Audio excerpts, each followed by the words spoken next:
What is going on, Eagles Nation? Happy Tuesday. Views from Link TV. Steve Malmonero alongside Tom Moresco. The draft. It happened. Finally. It came. It went. There you go. It happened in Philly. So big shout out to Philly for holding it down. Yeah. No Philly, funny business. Just looking like Coachella out there. Yeah, it was awesome. It was a football Coachella. So there's a high chance that the draft comes back to Philly, if not next year. A year in the future, because I'm telling you what, you're not gonna find. No one's gonna show up like that. And they better make it like New York City, because that's the only way it's gonna be like packed like that, just because of sheer volume of people. Yeah, like it's true. But no one's gonna top Philly, man. Yeah, that was unreal. Yeah, first it set the bar and set it so high. Mm-hmm. And I had friends that went Friday night, and they said it was packed. Yeah, it's and crazy. then so it's pretty sick. It was just a football festival all day, so it looked like a lot of fun, and I can't wait to go next year if it's in Philly. But if not, it'll be down the line, and I'll definitely be making the trip back out, back home. But yeah, no, it was good. Obviously, we were pushing for Dalvin Cook, Corey Davis. A lot of offensive skills guys, player, a lot big, and they just ran off the table really quick. Mm-hmm.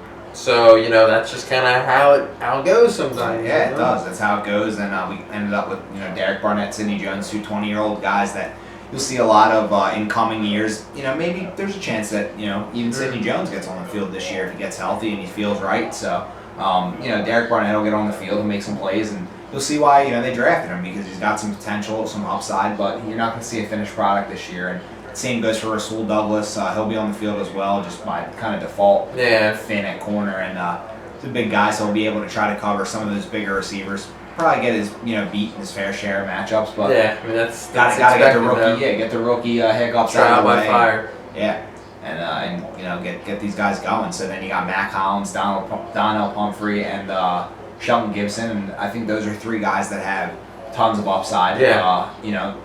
Like I was saying, it's kind of what you have to do in the later rounds. He's got to take guys with a lot of upside. Yeah, because they got maybe you hit on a guy that maybe you hit on a guy that provides something that you lacked. And Shelton Gibson and Mac Hollins were top 5 in 20+ yard plays. Both of them were top 5 in yards per play, and they averaged 25 yards per catch, or whatever the case may be. So.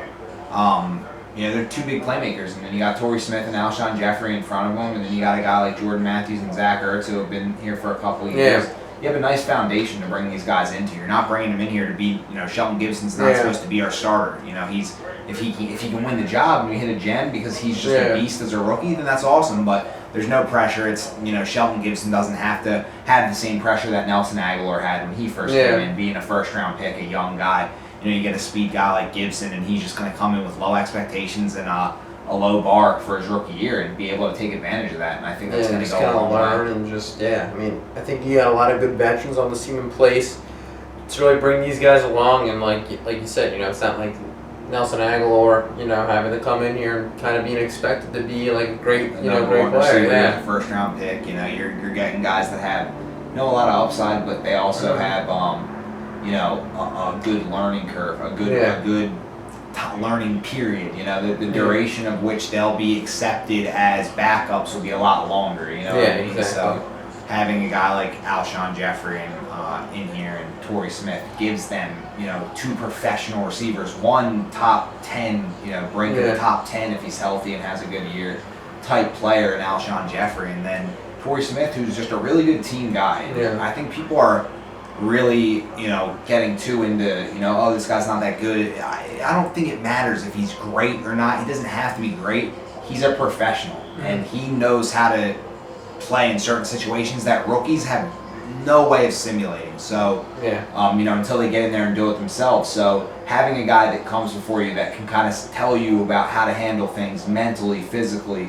You watch guys at practice every day, the professionals. Even going to guys like Derek Barnett, who has, Brandon Graham, Sidney Jones, Chris Long, Fletcher Cox, not Sidney Jones, Fletcher Cox, even Jernigan, guys in this D-line that are going to alleviate pressure from Derek Barnett. And that's why it was a safe pick, a lot of people are saying. Not only because of the player that we got, but the situation is that he doesn't really need to be a big-time guy this year. He doesn't. He has time to get into the mold. And the same with Sidney Jones. He's they drafted Rasul Douglas so he could take all the heat pretty much. It's going to be him and Mills and Patrick Robinson in there. And that's a pretty bad corner deal, but it's not like guys that are dead ends like Nolan Carroll and Leotis McKelvin. It's guys that are, they have the upside, and I think that's really cool that they went out and got those guys. And then you can't forget Nate Gary and Elijah Qualls, two guys that have a chance to make some impact and make the roster. Yeah, I mean, it's going to be interesting to see how all these guys pan out. I don't think the rookies are not going to be making the impact that they were last year. Obviously Carson Wentz and whatnot. Seumalo got in there. Smallwood got some touches. Mills got a lot of playing time. So you have guys like Barnett, who's kind of going to be behind the depth chart with Curry and they'll have chances to win jobs, but there's professionals in those spots that I feel will have a bit of an edge just because they've been in the system, they've been in the program, and it's more. The Eagles aren't in a rush. They're in a period where they want to grow players and mold this team for the long run around Carson Wentz. And getting Sidney Jones and Rasul Douglas, getting Derek Barnett, those are guys that you're hoping that are here for 10 years. And that's what this was about. And it's building. I am really under the impression that I think this schedule's very hard. Yeah, so do I. Okay, because some people do not feel that way. No, it is hard. I think my expectations this team wins 10 games, that's a miracle. Yeah. That's a miracle. Yeah. Because this team's coming from a 7-win season, and to go and have a harder schedule, you have Seattle again, you have the AFC West, you have your own division's really tough. Yeah. So it's going to take a couple years for all these guys to come together and really build. And the fact that they're having that in mind and getting young guys, your first two picks are 20 years old still. Yeah. That's unreal. 20, not even 21 yet, and they're two of the best players in the nation and have a ton of time to get into the mold of things. In 4 years, these guys are going to be 24 years old. I mean, I know everyone can do math, but think about that.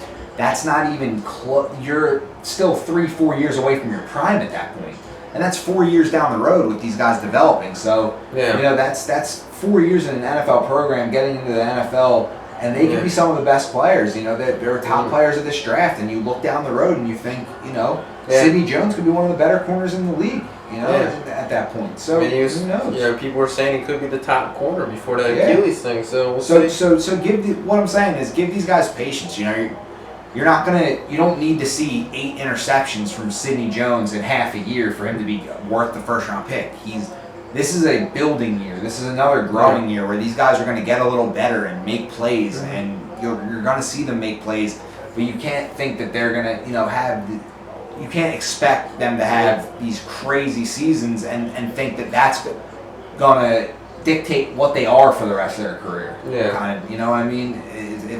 You can't judge what they'll do for the rest of their career based on this rookie year, because this was a time where we got guys that are going to be here for a long time, and that's what this coaching staff's focused on. It's keeping the same core guys around for a long time, and that's going to be the guys they add, in these coming years with Wentz still in his young age, and that's kind of, once Wentz gets to that 28, 29, they're going to want to have a team that they've built for 5 years, and he's ready to go to the Super Bowl, So it's going to be fun to see this year, and Alshon Jeffrey coming, they significantly improved the roster, and the Eagles wide receiver core.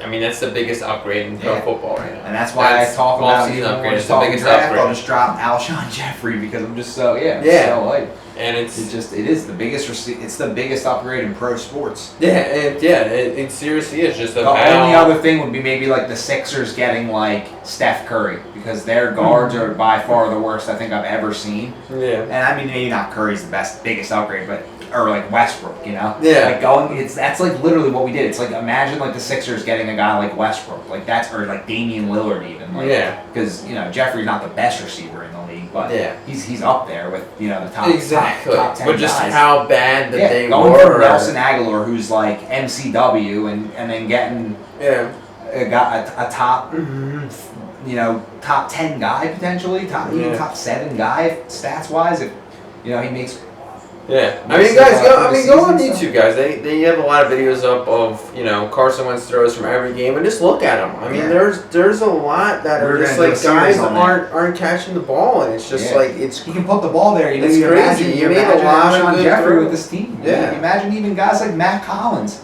He looks better than any of these guys do. That big frame, effort every play. Yeah. Shelton Gibson's got good speed. In a couple years, these guys are going to be pretty solid NFL football players. No, absolutely. So I'm really excited for the future. I think the team's much better, and I think that we can definitely make some noise next year, but it's going to be tough. We're going to have to play really well. Look for them to acquire a veteran running back as well. A couple guys out there that might be odd man out on their team. Cincinnati, Jeremy Hill with them drafting Joe Mixon, 48. Yeah, they got a nice log jam there. And the Saints picking up Adrian Peterson and then drafted Alvin Kamara. So, Mark Ingram might be odd man out there. Those are two, and then you got LeGarrette Blount, you got Jamal Charles visiting the Broncos, but dear God, how that goes, I don't. We need a running back that's like that's not going to put us feel back good that one. You feel can just like play the whole season. That's what we exactly. need. If you get a Jamal Charles or stick with Ryan Matthews, you know for a fact that you're not going to have them for a bunch of games, and that's going to hurt your rotation and force guys into action. Yeah, if you told me not that I really want him, but you told me LeGarrette Blount's going to be healthy for you all year, or you're Jamal Charles, I would just take that. I would just take the. I'd take LeGarrette Blount. I'd do even not knowing that, I would just take LeGarrette Blount over my Jamal wish Charles. list is a trade for Jeremy Hill, but LeGarrette Blount's you can just get him for not giving up a pick. So I'd rather just get him. And he's got some edge and attitude. Maybe Joe Douglas likes that guy, maybe brings him in, but he's got a serious edge about him, and he runs hard.